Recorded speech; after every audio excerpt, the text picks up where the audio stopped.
Hi guys. Hi. Welcome to Monday with the Mavens. We are talking all things thyroid and some things Thanksgiving today.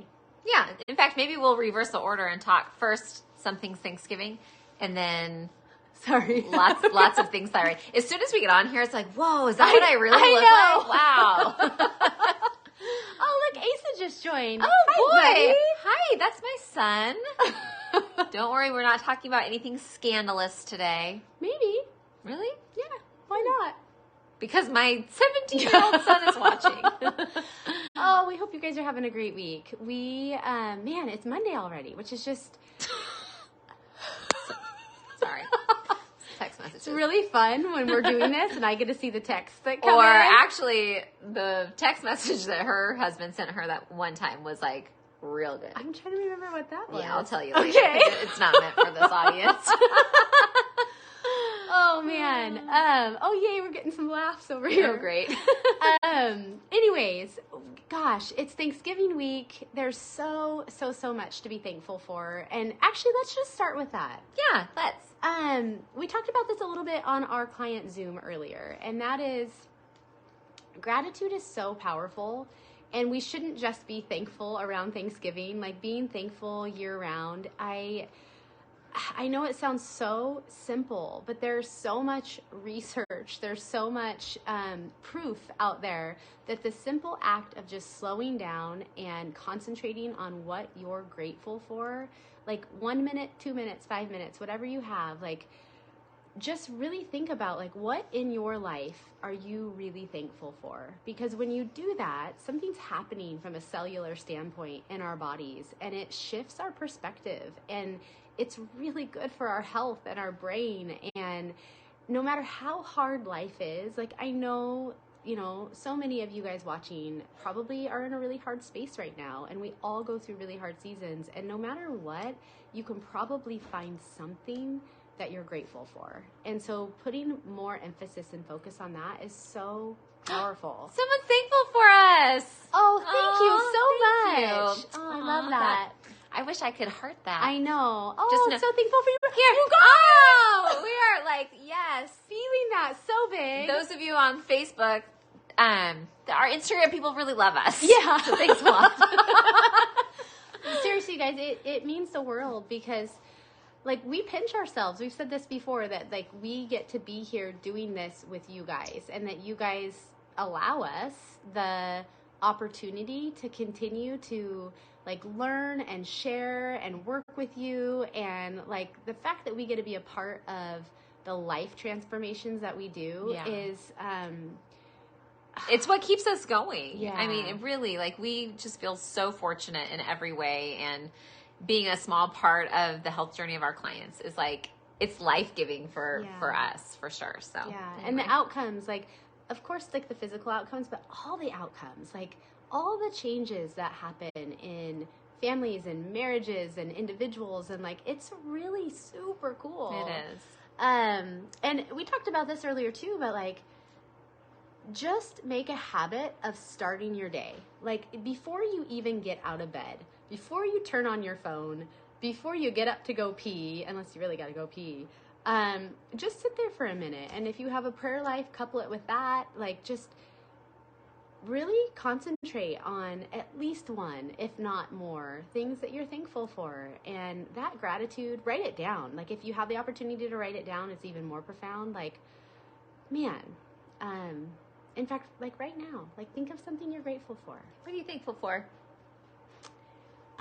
Man, so much. But right when you said that, I looked outside, and like the sunshine today is just amazing. This morning, I was like just really focused on my family, and like small things, of each of them.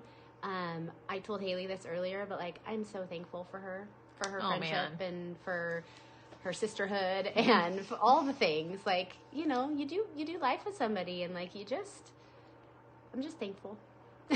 Yeah, me too, man. Yeah. Okay, what's something you're thankful for? Gosh, so much. I mentioned it earlier on our client Zoom. I'm super thankful for air travel. I love that. Not just for me to go places that I want to go, but my husband's out of town. He's in Alabama and flies home tomorrow. And I'm just so thankful that we live in a day and age where you can be so far away from your loved ones, and then in a hot second, you can be really close. Yeah. And then I'm really thankful for my 2 teenagers, my son Asa, who is on watching us, and my daughter Berkeley. They are 2 of honestly the best kids that I know. They're really responsible. They make good choices. They're really fun to be with. I just am so thankful that I get to be their mom. So I love that. Yeah, they are special. I've got special ones too. Yeah. Okay. All right, let's do this. Okay, so before we jump into thyroid, which we are going to jump into thyroid, we did have some questions come in about Thanksgiving. And so I think if we just kind of hit on top points, nitty gritty, and go through that, and then jump into thyroid, I think that would be great. Let's do it. So Thanksgiving, you guys, don't overcomplicate it. Yeah. If you are on a macro plan or on some type of a nutrition plan, whatever that looks like for you, Thanksgiving it's one, let's say it's one day, right? Let's say you start your day in the morning. And the feast is really an hour. Yeah, and it's just... Yeah, depending on how your family or how you guys celebrate, it's one meal. Yeah. Don't let one meal, one day derail you from your goals.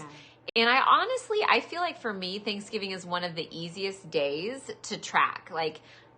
Most people already know what's going to be served for Thanksgiving. Whether you're fixing it or you're going somewhere, there's usually the staples, whatever that looks like traditionally for you and your family. You can usually track that ahead of time. So what my plan is, because I have myself in a calorie deficit right now. I'm pretty low, and so I don't have a lot of wiggle room with what I'm going to eat. However, I do allow myself the things that I love. I love pumpkin pie, and I'm going to have a glass of wine. So first thing I'm going to do when I wake up, I can do it now. You can do it the night before. You can do it Thanksgiving morning. I'm going to get into my FitnessPal or wherever you track your food, and I'm going to pre-track what I'm going to eat. What's great about Thanksgiving is typically there's a protein, turkey, ham, whatever, unless you're vegetarian or vegan. And then there's usually, at least with my family, there's lots of opportunities for healthy carbs, sweet potatoes. There's usually salad. I might skip the rolls. I don't know. We'll see. I'm making those, so we'll see what that looks like. But anyway, just pre-track ahead of time. The first thing I will track is a piece of pumpkin pie and a glass of wine. And then I'm going to work the rest of my day around that. If that means I need to make sure that I eat a really protein heavy breakfast, then I'll do that. And most of the time, right now, I'm intermittent fasting, so I'm not even eating until 11 or 12 for my first meal. And so that'll push me through until it's time for dinner, which my family, we eat Thanksgiving dinner at dinner time.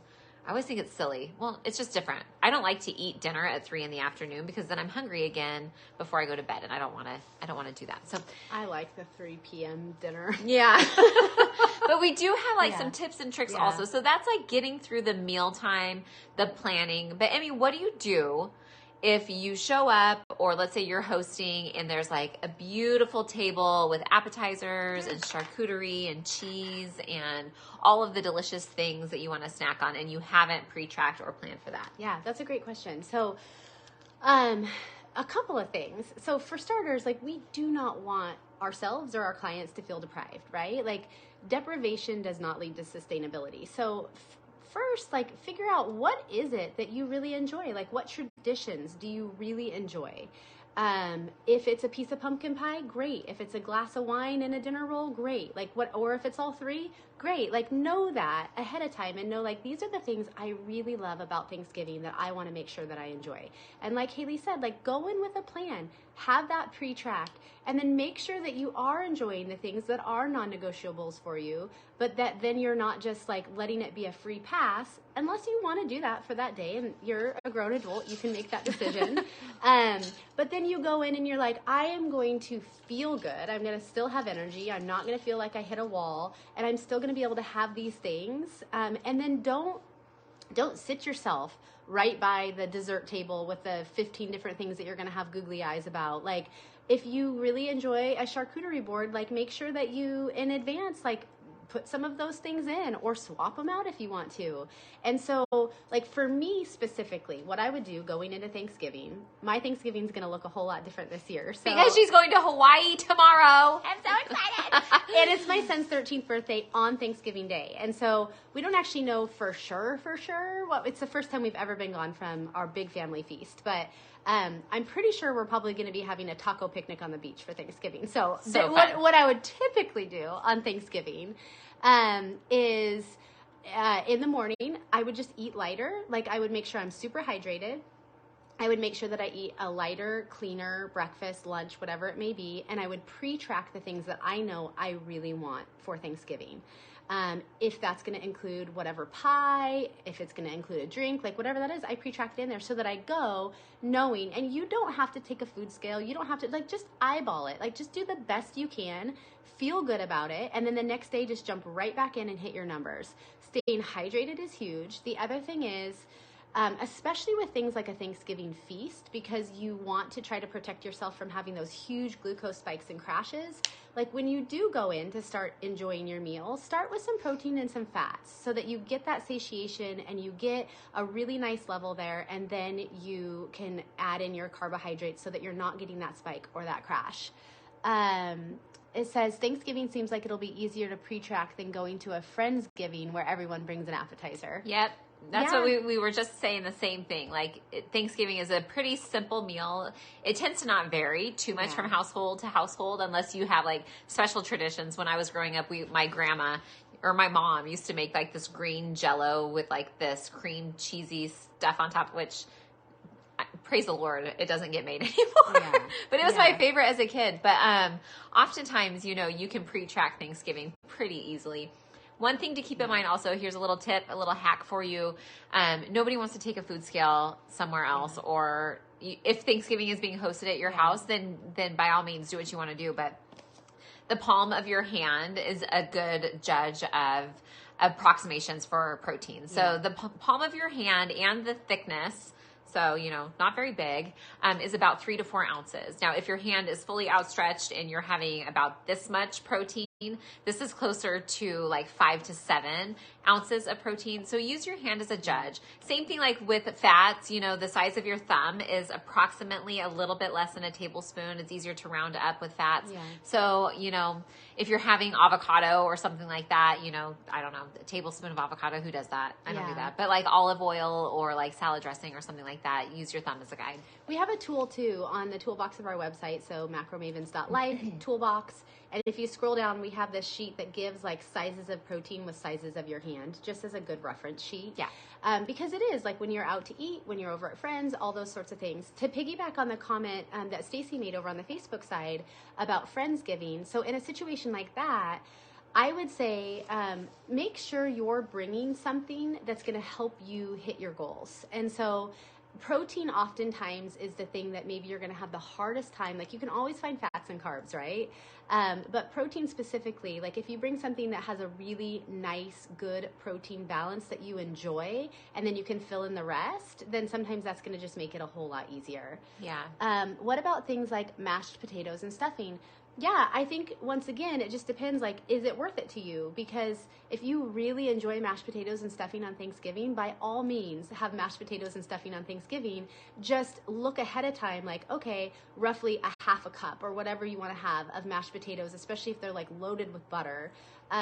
Make sure you have a couple tablespoons of butter, like in their track, so that you just know. Now, not everybody chooses to track on Thanksgiving, and that's your prerogative. Just be mindful. Like, is best case scenario that you track? Yes, absolutely. And you can do it pretty easily and still enjoy yourself. Mm-hmm. But if you choose not to, just be mindful. Be mindful of hydration, be mindful of protein. Make sure you like stick with the things that you really love and not just go bonkers and do it all. Make sure you're not, 10 drinks in and eating a whole pie. Unless you want to. That's wild. It sounds like a stomachache if you ask me. Yeah. And then the next day, jump right back in. Hydration and hitting your don't try to overcompensate, undercompensate, any of that. And if you want, I think that sometimes we try to overcomplicate it. Like, keep it simple. Yeah. If you can track your protein and your calories, That's Right. good enough. If you can just track your proteins and you know you're going to hit your protein goal and that's like your target for Thanksgiving, great. Because protein, honestly, like if you can get all of your protein in, depending on where you're at and how much protein you're getting, you're going to feel more satiated and then you'll be less likely to overdo it on the mashed potatoes and stuffing. Yeah. What my plate looks like for Thanksgiving is it's heavy on the protein always. I try to eat that first because then I'm more full and I'm less likely to binge myself on mashed potatoes or stuffing. In fact, I try to stay away from stuffing because gluten, we'll talk about this later. I don't process gluten well. It's really inflammatory to most bodies and I really respond quickly to gluten. So I stay away from gluten. I will have some sweet potatoes because I'm going to make those. I know what's in them and I know they're not going to be loaded with marshmallows or anything like that, but they're going to be delicious because I have a really amazing recipe for sweet potatoes. And then She does. She made them for us, a couple weeks ago? Yeah. Well, no, those are different. Oh, they were real good. Those are good, but yeah. Anyway, and then I'll definitely do some cranberry sauce because I'm going to make the cranberry sauce also. Yeah. And so like you can and I might even have a roll. Maybe, probably not. I don't know. And it's not because like you can't. It's because you have to ask yourself the question: Is it worth it? I'd rather have pumpkin pie. And so if I have to choose between pumpkin pie and a roll, I'm going to choose the pumpkin pie. Yeah, I love that. And then it all depends on how closely you want to track with specificity. Like it is. Oh, will you share your sweet potato recipe, please? Maybe. Oh no, I will. I will. It's really super simple. I don't actually have a recipe. I just like throw things together, but I can tell you what I throw together and kind of how to do it. And it's super easy. I love that. Okay, so I know we're here to talk about thyroid, but if you guys have other questions specifically about Thanksgiving, like please ask us and we'll make sure to answer them in the stories too. So let's jump in. Oh, you're getting so much love over here. Well, I should have turned off my phone ringer. Thingy. Ooh. Well, let's hope you don't get a phone call. Okay. All right, guys. So we are going to jump into all things thyroid. So if you guys have questions along the way, please jump in and ask. We touch on thyroid a lot because the whole body's interconnected, right? In such a profound way. But we've never just done a full deep dive. And we see so many of our clients that come to us, men and women. I will say this is something that is stated more on our female consults. But we see so many people that are being treated for thyroid disorders. Oftentimes, I think what we see mostly is hypothyroidism and Hashimoto's. Lots of Hashimoto's. We have lots and lots of people with Hashimoto's. And it's so satisfying to see their levels naturally change and oftentimes to be able to reduce the need for thyroid medication simply by shifting their food. Now first, hold on, before we get into this, we are not doctors. Yep. We do not take the place of your practitioner, your medical provider. We are giving you information that we have gleaned over time and information that we feel like is important for the general public to know in a way that you can then take your questions about your own body and your own thyroid to your physician and get the proper care and answers that you need specifically for you. So yeah, and it's different for everybody. And so I'm so glad that you started with that because we are not looking to take the place, but I do think it's really important that you ask yourself some questions and you do your own research and you ask your medical provider questions because having worked in the healthcare field for as long as I have, there's so many amazing providers out there. I mean, no disrespect by any means, but they're busy and they're not always keeping up to date on the most recent information and what is happening in the body. And they have very little education on nutrition in association with things like hormones and thyroid. And so it's just, and the information science is changing. Yep. And so it's so important for us all to do our own homework and to ask questions. Like if something we say doesn't sound right, like do your own homework, like challenge us. Like we love that actually. Yeah. And also like you are in control of your own health. So I'll tell you guys a story because I tend to do that. I love it. When I turned 30, I thought it was really important for my gift to myself for my 30th birthday was to do a whole blood panel, whole hormone panel, have everything looked at because I'd never done yesterday. Times many years. Anyway, I wanted like run the whole gamut. And my T3 and T4 levels, which we'll talk about, my thyroid hormone came back abnormal. And so I was referred to an endocrinologist who then like immediately wrote me a prescription for thyroid medication. I was like, that's so weird. And he asked me all of these questions, like, are you fatigued in the morning? Do you have a hard time getting up? I have really low blood pressure, like genetically, like ever since I was teeny tiny, I have really low blood pressure. He's like, are you often cold?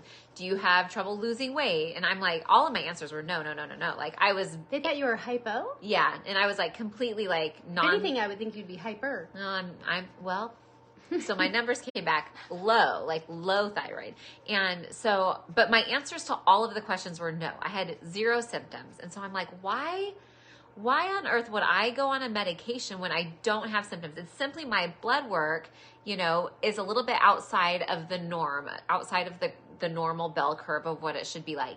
And sometimes you have to know for yourself that that's okay. Yeah. Just because you don't fall within the normal range of numbers does not mean that something is wrong necessarily. Now, if you do have all of these symptoms or whatever, that's a different story. I had 0 symptoms. He wrote me a prescription. And I was like, I didn't even fill it. I was like, why would I go on a medication when I have no symptoms? I don't even feel like anything's wrong. I felt really good. And I've never taken a thyroid medication, but I just want you guys to know you are in control. Even if your doctor's like, you need to take this prescription because your numbers look like X, Y, and Z, and that's not typical. Like it might be typical for you. So be your own advocate.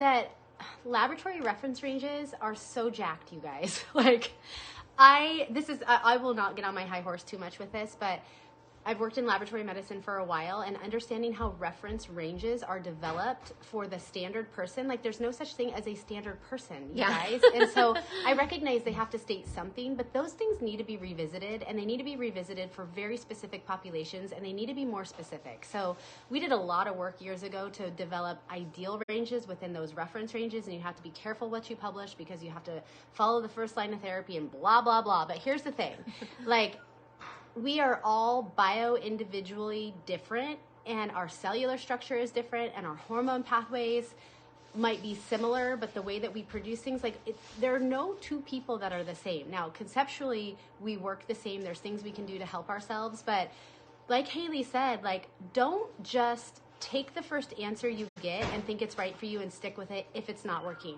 There is a time and a place for medication, in my opinion. Absolutely. But I think it is grossly overused. Yeah. And I was never asked about my diet or nutrition or how, and we'll get into this, the foods that you eat affect your thyroid and the way it produces hormones. And so you really can, if you have thyroid issues, or maybe you don't, but you want to make sure that you are doing whatever you can to keep your thyroid as healthy as possible, because we all should be wanting to do that because of how powerful our thyroid is. Yeah. There are things that you can do with just the nutrition aspect of things before going on medication. And we talk about it all the time, you guys. Nutrition is foundational to health, period, point blank. You cannot... I truly believe that you cannot have a healthy life unless you live a healthy lifestyle when it comes to nutrition. Nutrition. And all the things we're going to talk about in terms of ways that you can positively impact your thyroid health and regulation, the very top thing is nutrition. And we're going to get to that. But I think we first start with just giving an explanation as to how our thyroid, and there's so much more to it than what we're going to say, but just how our thyroid functions within the body. Yeah, we're going to skim the surface. We're not going to get too deep into the weeds because we want you guys to really be able to understand what we're talking about and to be able to take home some tangible little nuggets that you can apply to your life today to make sure that you are doing what's best for your thyroid health. Yeah. Okay. Well, maybe Emmy's going to get into the weeds, but I'm staying fairly shallow. I'm going to try to stay fairly shallow. Okay. Try is the keyword. Yeah. I'll try to bring her back up. She can rein me in. Okay, so for starters, I'm just going to do the pathway, the primary pathway. There's more to the thyroid than what I'm going to say, but you have your hypothalamus, right? And in your hypothalamus, your thyroid's right here, guys. Yep. Just so you know, it's right under your Adam's apple.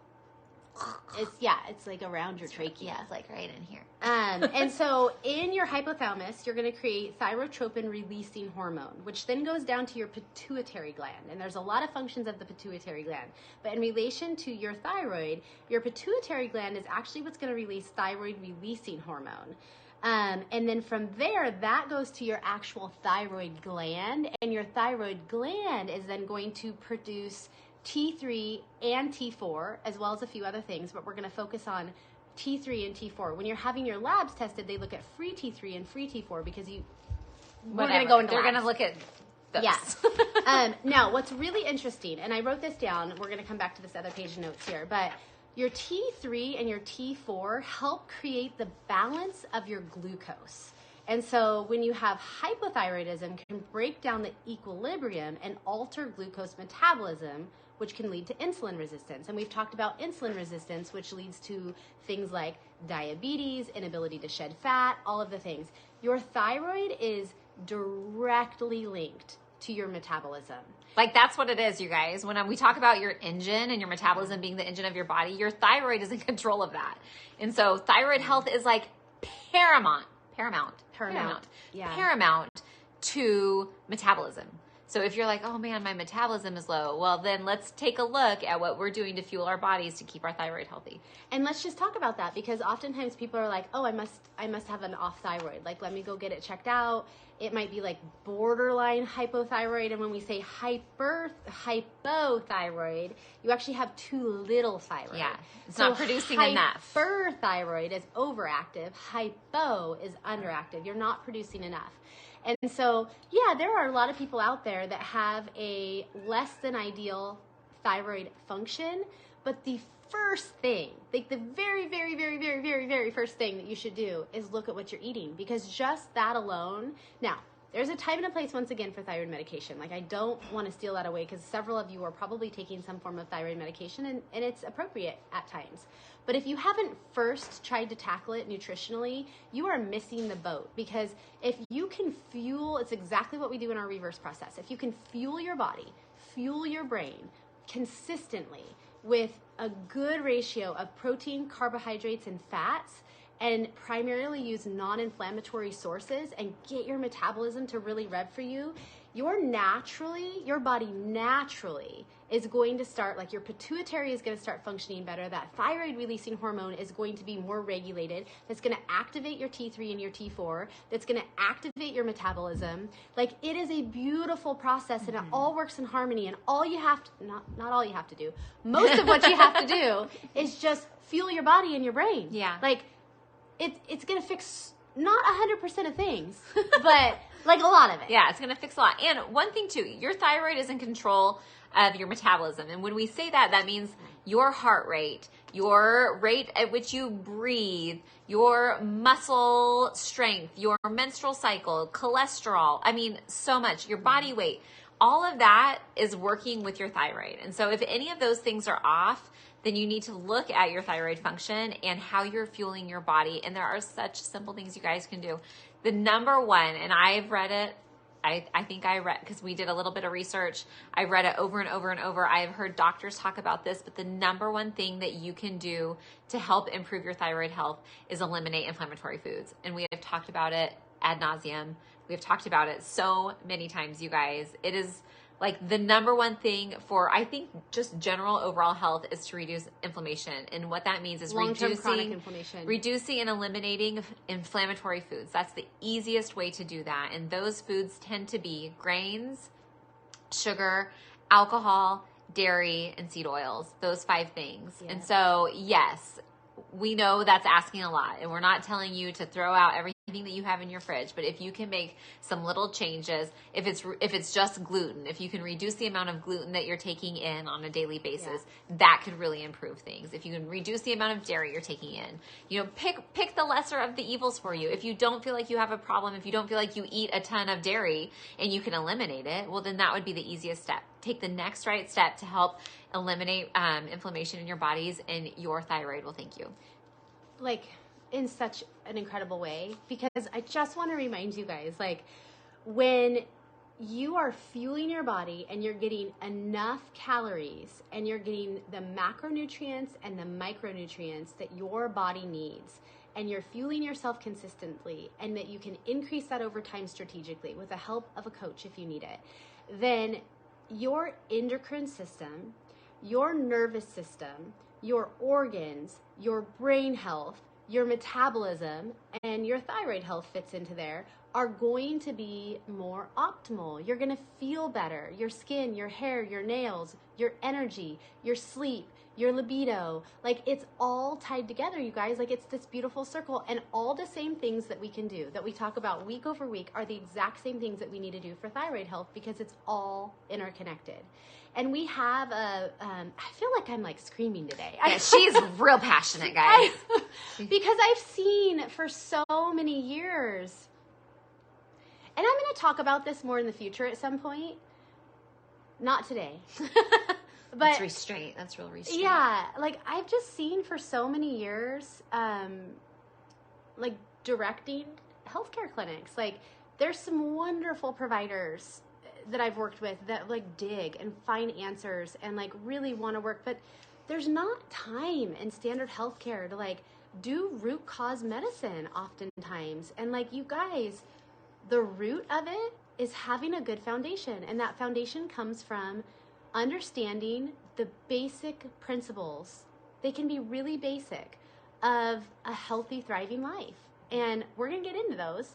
But like we overcomplicate it, and we have this broken healthcare system, and we have a super sick, unhealthy population. And it's awful, and it doesn't have to be that way, and we allow it. And like, sorry. Yeah, it's unnecessary. Welcome to Emmy's TED Talk. We hope that you enjoy the I don't know why I'm so passion. fired up, but like, we start talking about because this. it's unnecessary. It doesn't need to be this way. And like we see like labs day in, day out that are abnormal, and like there are some simple changes that could fix a whole lot of that. Not all of it, but a whole lot of that. And people are suffering. They're suffering. You don't have to suffer. It's true. It's very true. Can you wind me in a little bit? Yeah. Okay, here, take a breath. You take a deep breath. Okay, so one thing too, I wanted to mention this. Sorry, you guys. Let's get back to thyroid. That was like thyroid No, driven. I know. Yeah, I know. We're just reeling it back in, girl. It's all right. Okay, so one other thing, T3 and T4, I mentioned it just really briefly. It regulates your heart rate, and this is the kicker because I didn't realize this. It also regulates how fast your intestines process your food. So let's say that you are somebody who has, most people who have thyroid dysfunction, it is because their thyroid does not produce enough hormone, which is hypothyroidism. Mm-hmm. And what happens there is things slow down. You're not producing enough hormone for things to run optimally. That's why the doctor that I went to was asking me if I had a hard time getting up in the morning, if I feel fatigued really easily. He asked me if I'm constipated, like things like that, because it slows down your body systems if you're not producing enough T3 or T4. So my answers were all no. However, those might be things that if you are suffering from fatigue, constant fatigue, if you have a hard time getting up, if you're cold. Now, I am cold a lot, but it is not due to my thyroid issue. I'm just a cold person. I'm a small person, and I'm cold a lot.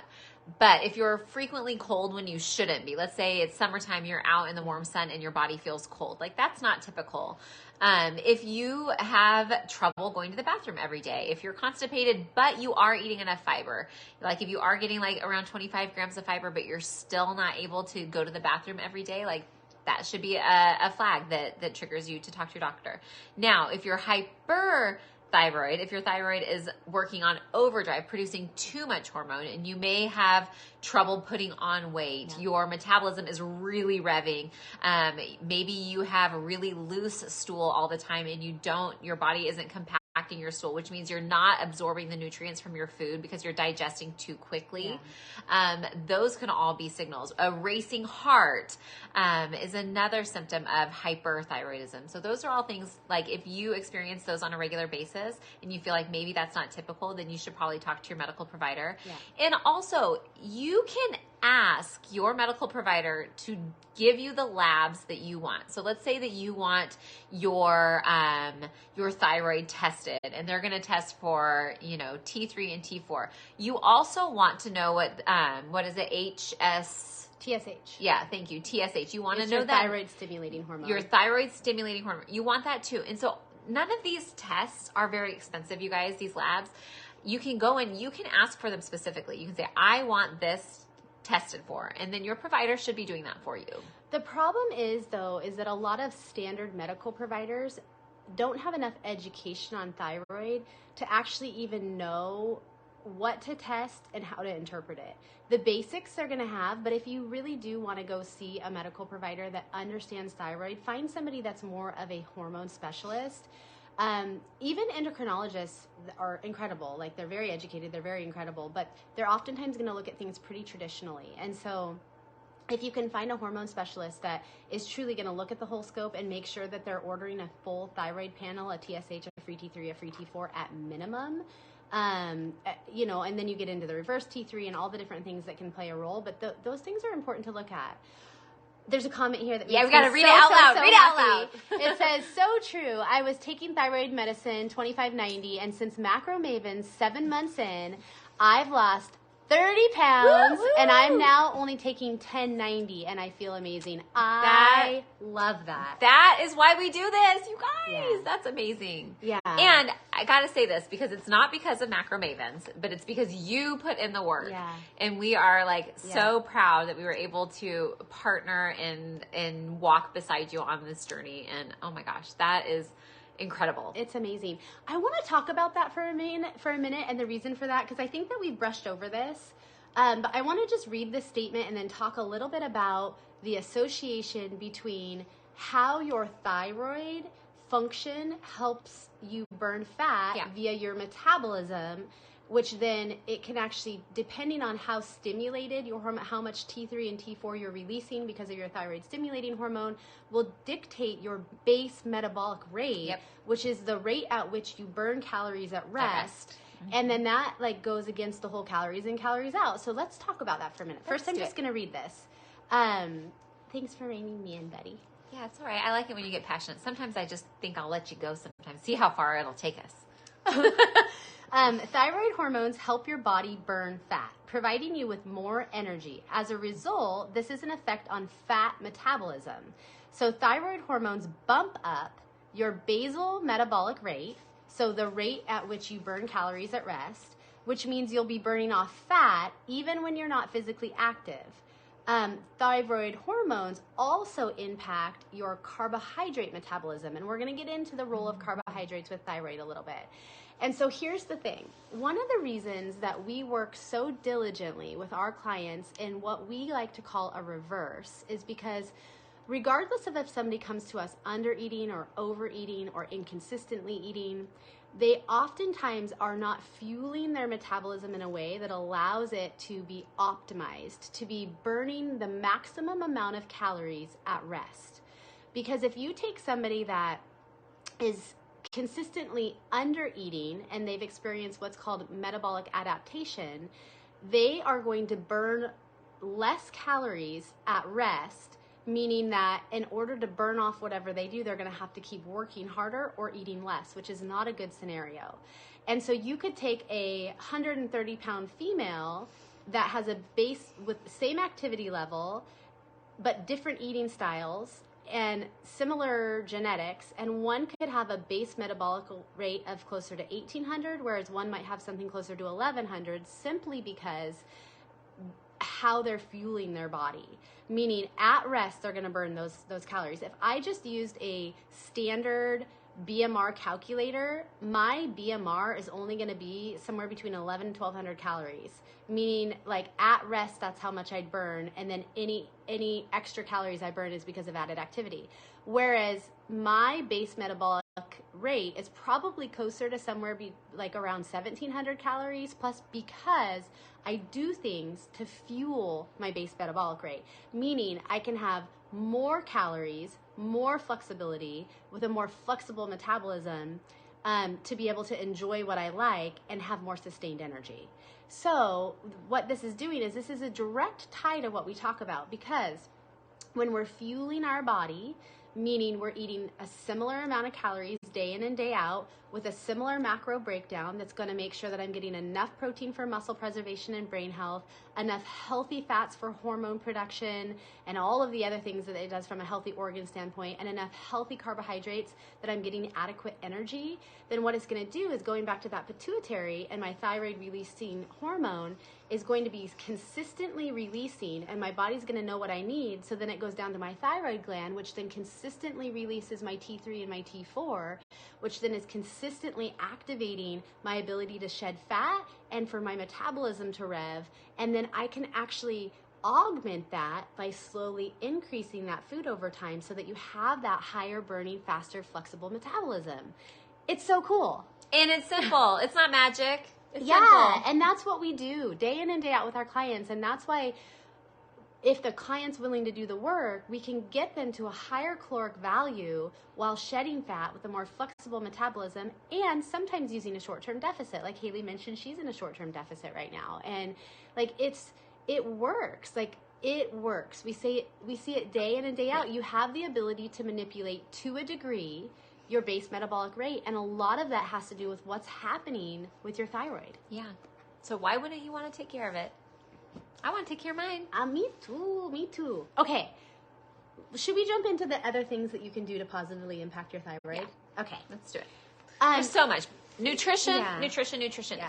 And guys, this isn't new information. Yeah. Like we say these same things. Yeah. I feel like we say it all the time. Yep. Like reduce inflammation in your body. The best ways to do that is to eliminate or reduce inflammatory foods, grains, sugar, alcohol, dairy, seed oils.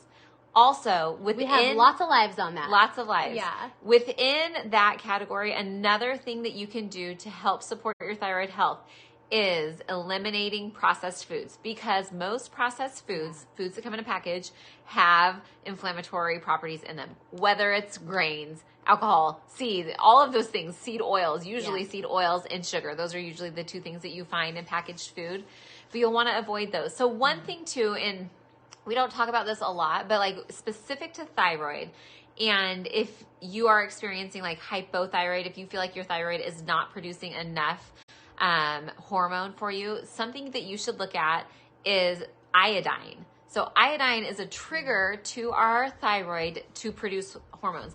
Here, like we live in Southern Oregon, we don't live next to the beach, and so we don't get a lot of your skin, like people who live like next to the beach, like in San Diego or wherever, California, your skin will absorb iodine from the ocean, and it's usually enough to help support your thyroid. So it doesn't take a ton. But don't just go out and buy a bunch of iodine when you don't know. No. Like don't do that at all. But there are little things you can do. If you like to snack on seaweed, my kids love seaweed as a snack. It's delicious. It's easy. It doesn't fill you up. It's really simple. You can do that. A lot of places do iodinized salt. Yeah. So like if your salt has iodine in it, like you don't need to supplement with iodine necessarily. Talk to your provider about what your iodine levels are. They can test that when they do the testing for your T3, T4. Yeah. But if you add something like iodinized salt, fish, if you don't eat any fish, but you can add like an omega to your vitamin regimen, that's usually enough, or like just snacking on seaweed periodically. It doesn't take a lot, but iodine really is a kicker to kind of get your thyroid into gear. And I know a lot of people don't get enough of it. Yeah, for sure. And so, like Haley said, like focusing just on whole foods is huge. Like following a macro plan to get your metabolism working best for you is, like, in my opinion, the best ideal thing you can do. But then hitting it with primarily non-inflammatory foods. So it just goes back to the basics. Food from the ground, food that walk around, food from the sea, food from the air. It's just as unprocessed whole foods as possible. Unadulterated foods. Yep. But then, like, we hit on food a lot because, of course, like, we're first and foremost nutrition coaches. I think maybe one of the second most important things that you can do for your body and your brain, but specifically your thyroid health, is to have a healthy stress resilience. And we've done a whole live on this, several actually. We can't eliminate stress entirely. Like, stress in of itself is not necessarily a bad thing, but we can increase our ability to become more stress resilient. Yeah. And we have a whole thing on the toolbox of our website, macromavens.life, that is about increasing your stress resilience. And so many of those things are going to be having tools so that you are making sure that you're getting deep and restorative sleep, that you have a breathing practice, that you're doing things where you're tapping into your parasympathetic nervous system that's allowing your body to truly relax, and recover. There's so many things. So I don't think that we're probably going to spend a lot of time on it, but just know that free tool is there. And that's also something that we work with our clients on, because the more stress resilient you can become, the less your body is going to negatively react to the stressors in your life, both physical and environmental, and the less impact it's going to have on things like your nervous system and your endocrine system, including your ability to consistently produce thyroid. Yep. So it's simple, you guys. Honestly, nutrition, stress resilience. It's. I feel like it's like the same thing. Yeah. Exercise is really important to your thyroid health too. And part of that is because exercising is stress reducing. Yeah. When you exercise, you feel better. Like you can like work things out in the gym. Yeah. I really believe that. And so I think that exercise and stress resilience go hand in hand. Also like I said, increasing like iodine in your foods, fish, those types of things, and making sure that like whatever you're like, vitamin D is another big one. Yeah. If you live somewhere where it is not sunny all the time, which is most places in the world, you are most likely vitamin D deficient. You could have that tested when you get your blood drawn for your labs. Like it's simple. Most people are vitamin D deficient. I take a vitamin D supplement every single day. Year round. Even in the summertime when I know I'm going to be outside and I'm going to get plenty of vitamin D from the sun. You cannot... Especially because our bodies, the way that we process things, we rid it of vitamin D so quickly that from a clinical standpoint in a laboratory, you...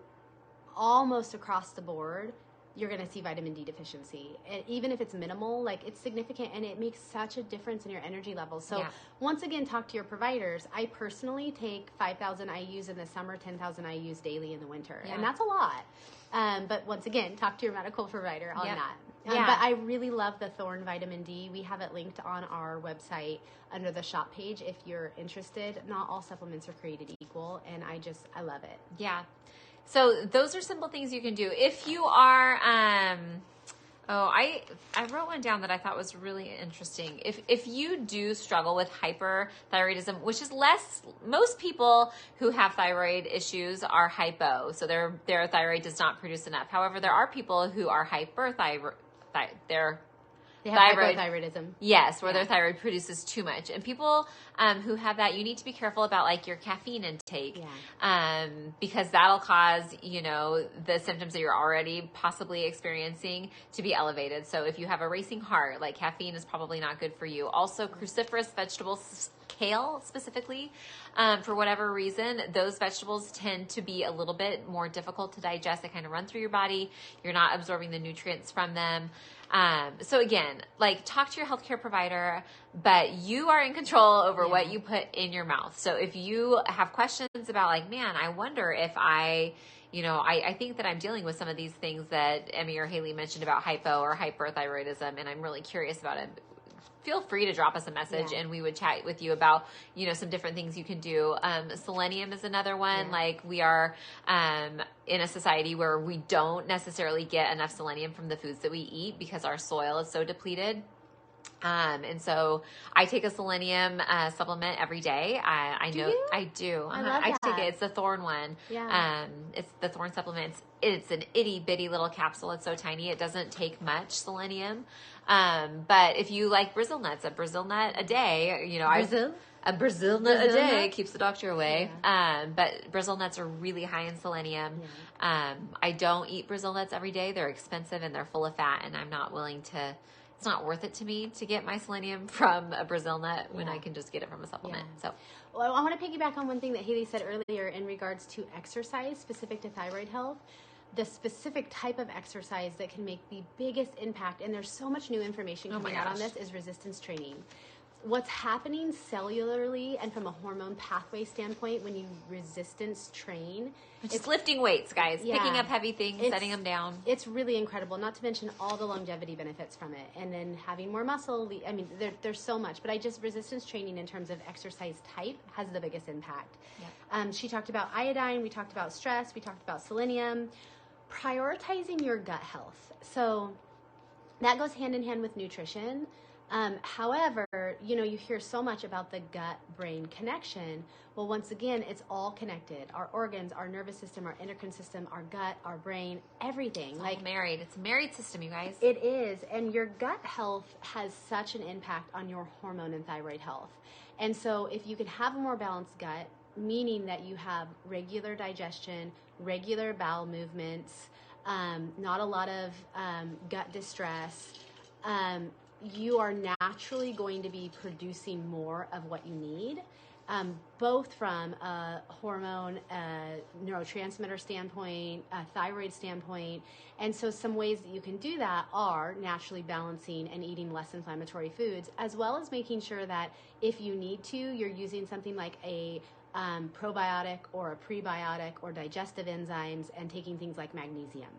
So those can be huge. And then we talked, when we were talking about stress resilience, we touched on sleep, but deep restorative sleep, which we have a whole protocol for, a free protocol on our toolbox of our website, is paramount for, once again, all of your bodily functions, but for thyroid, because what's happening is your ability to clean your cellular structure out when you're in that deep sleep is going to then allow for the more consistent release of that thyroid stimulating hormone from your pituitary gland, which is then going to allow for the more consistent release of the T3 and T4, which is then going to help with your ability to shed fat and to have a more heightened base metabolic rate. So you can see this whole like zzz, like it's, it's all through there. And so it goes back to the basics, right? We talk about hydration, we talk about sleep, we talk about stress resilience.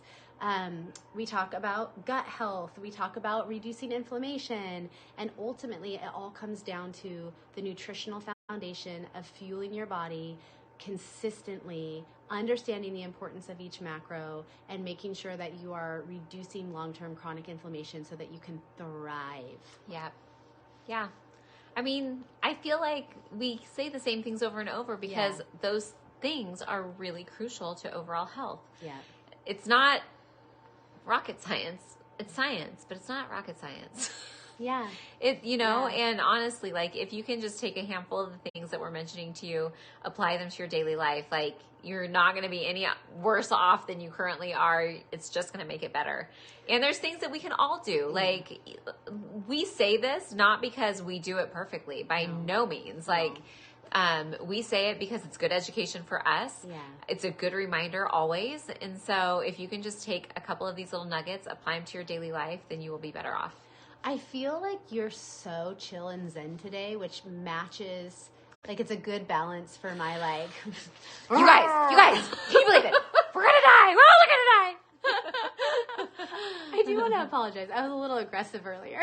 Oh no. Well, sometimes being aggressive, like you get your point. You feel passionate about certain things because they're passionate topics. I've just seen like so much brokenness that doesn't need to be there. Like why allow ourselves and the people we love to suffer when they don't have to?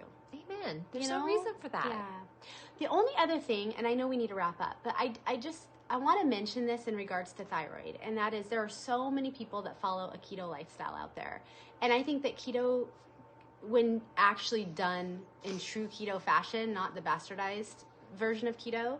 Sorry to just say that so boldly. She doesn't say words like that. I say words like that. She doesn't say those. I'm feeling spicy. Which means like you're eating tons of bacon, like you live off of bacon and cheese and I think that there are a lot of benefits to a keto lifestyle for a season. I don't think it's super sustainable. One of the main reasons I don't feel like it's really sustainable, I think that there's some really good times to use it for like diabetics, and we could go into all of that, but one of the reasons I don't feel like it's super sustainable for a lot of people is because when you restrict your carbohydrates, your healthy carbohydrates for a long period of time, it starts to have an impact on some of your hormonal pathways. Yeah. The biggest one with carbohydrates being your thyroid. And so they're finding that some people that have a long-term ketogenic lifestyle that stay in ketosis for a long time start having an underregulated or more hypothyroid symptoms. And do your own research. There's a lot of information out there, but if that's a lifestyle you follow, that might just be something that you want to look at, or you might want to consider working with your provider and doing things like supplementing with more iodine and things like that. So, because you want to keep your thyroid healthy. It's so important for all the reasons that we've talked about. Yeah. So, that's why we all need protein, carbs, and fats, and we just need them in the right proportions to fuel our bodies correctly. And those proportions are different for every single body. Every single body. Yeah. Okay, guys. So we're gonna just wrap. So your thyroid is right your here. friend. Everybody should pet your thyroid real quick. Just give it. Did you know that the Adam's apple? That oftentimes men who have a protruding Adam's apple is because they got a burst of testosterone younger in age, which caused their thyroid to kind of project a little bit. It's really interesting. I think that's really fascinating. I think so too. Yeah. I think it's extra fascinating when you see a female with more of a protruding thyroid. Yeah. Now everybody walk around and look at and look for Adam's apples and be like, burst of testosterone day when you were about 12. yeah, exactly.